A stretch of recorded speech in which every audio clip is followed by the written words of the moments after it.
தந்தை, மகன், தூய ஆவியின் பெயராலே ஆமேன். மூவொரு கடவுளுடைய அருளும் ஆசையும் பாதுகாப்பும் வழிநடத்துதலும் உங்களோடு இருப்பதாக. பாஸ்கா காலம் 7வது வாரம் வெள்ளிக்கிழமை. இயேசுவின் அன்பு சகோதர சகோதரிகளே, இன்று மாதத்தினுடைய முதல் வெள்ளிக்கிழமை இயேசுவின் திரு இதயத்திற்கு ஒப்பு கொடுக்கப்பட்ட நாள். ஜூன் மாதம் முழுவதும் இயேசுவின் திரு இதயத்திற்கு அர்ப்பணிக்கப்பட்ட மாதம். ஆகவே இந்த நாளிலும் இந்த மாதத்திலும் நம்மையும் நம் குடும்பத்தையும் நம் வழியாய் இந்த அகில உலகை மனுக்குலத்தை முழுவதுமாக இயேசுவின் திரு இதயத்திற்கு காணிக்கையாக அர்ப்பணித்து ஜெபிப்போம். இயேசுவின் திரு இதயத்திலிருந்து சுரந்தோடுகின்ற அருளும் இரக்கமும் மன்னிப்பும் ஆசீர்வாதம் நம் ஒவ்வொருவில் தங்கிட இறைவனை நோக்கி மன்றாடுவோம். அன்பு சகோதரமே, நமக்கு எதிராக செயல்பட்டவர்களை, நம்மை வஞ்சித்தவர்களை, நம்மை ஏமாற்றியவர்களை, நம்பிக்கை துரோகம் செய்தவர்களை 2 விதங்களிலே அணுகலாம். ஒன்று எதிர்மறையான அணுகுமுறை. அவர்கள் செய்த குற்றத்தை குற்றப்படுத்தி அவர்களை கூனி குறுக வைப்பது, அவர்களை தாழ்வு மனப்பான்மைக்கு இட்டுச் செல்வது, அல்லது அவர்களை வெறுப்பது, புறக்கணிப்பது, அவர்களுக்கு கொடுக்கப்பட்ட வாய்ப்பினை பறித்து எடுப்பது என்று சொல்லி எதிர்மறையாக அவர்களை நாம் அணுகலாம். இதன் வழியாக ஏற்படுகின்ற விளைவுகள் என்ன? அந்த தவறு செய்த மனிதன உள்ளத்திலே குற்ற உணர்வு ஏற்படும், தாழ்வு மனப்பான்மை ஏற்படும், வாழ்க்கையிலே ஒரு நம்பிக்கை இழந்து போகின்ற சூழ்நிலை ஏற்படும், அல்லது அதிலேயும் எதிர்மறையாக பழி வாங்குகின்ற அல்லது வேறு விதமாக எதிர்ப்பை காட்டுகின்ற ஒரு சூழ்நிலைக்கு அந்த மனிதனை இட்டுச் செல்லும். இது எதிர்மறையான அணுகுமுறை. 2வது அணுகுமுறை நேர்மறையான அணுகுமுறை. தவறு செய்தவர்களை அவர்கள் நிலையிலே இருந்து அவர்களை ஏற்றுக்கொள்வது, அவர்களை அன்பு செய்வது. அந்த சமயத்திலே மனிதர் கடினமாக இருந்தாலும் ஆண்டவருக்காக, இயேசுவின் அன்பிற்காக அவர்களை ஏற்று அவர்களுக்கு வாய்ப்பு கொடுப்பது, அவர்களை நாம் நேசிப்பதை தன்னுடைய செயல்களால் வெளிப்படுத்துவது, அவர்களை தேடிச் சென்று அவர்களை அரவணைப்பது. இது நேர்மறையான ஒரு விளைவுகளை ஏற்படுத்தும். அவர்களுக்கு நம்பிக்கையை கொடுக்கும். அடுத்து பிரமாணிக்கம் உள்ளவர்களாக, உண்மையுள்ளவர்களாக வாழ அவர்களுக்கு துணை புரியும். அவர்கள் தவறை திரித்துக் கொள்வதற்கு ஒரு வாய்ப்பாக அமையும். அன்பு சகோதரமே, இந்த ஒரு கருத்தோடு இன்றைய நற்செய்தி வாசகத்திற்குள் கடந்து வருவோம்.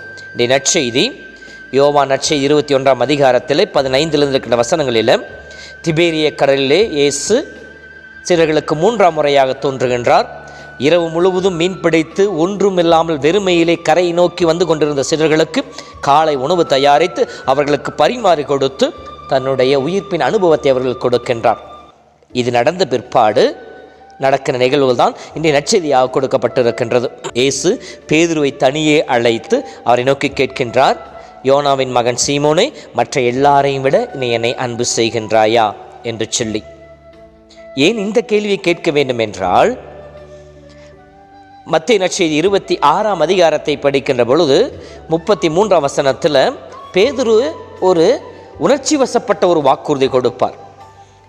பேதுரு மறுதலிப்பதை பற்றியும் சிலர்கள் இயேசு விட்டு ஓடி போவதை பற்றியும் இயேசு சொல்லுகின்ற பொழுது பேதுரு சொல்வார், எல்லோரும் உன்னை விட்டு ஓடி போனாலும் நான் உன்னை ஒருபோதும் விட்டு போக மாட்டேன் என்று சொல்லி உணர்ச்சி வசப்பட்டு தன்னுடைய அன்பை வெளிப்படுத்துவார். எனவேதான் மீண்டும் அந்த குற்ற உணர்வு அவர் சொன்னது, ஒருவேளை பேதுருக்கு ஒரு குற்ற உணர்வு ஏற்பட, நான் எல்லாத்தையும் விட அதிகமாக நான் அன்பு செய்கிறேன்னு சொன்னனே, ஆனால் நானே மறுதலித்து விட்டேனே என்கின்ற அந்த குற்ற உணர்வு இருக்கும். அதிலிருந்து வெளிவருவதற்காகத்தான் இயேசு இந்த கேள்வி கேட்கின்றார், எல்லோரையும் விட அதிகமாக நீ என்னை அன்பு செய்கின்றாய் என்று சொல்லி.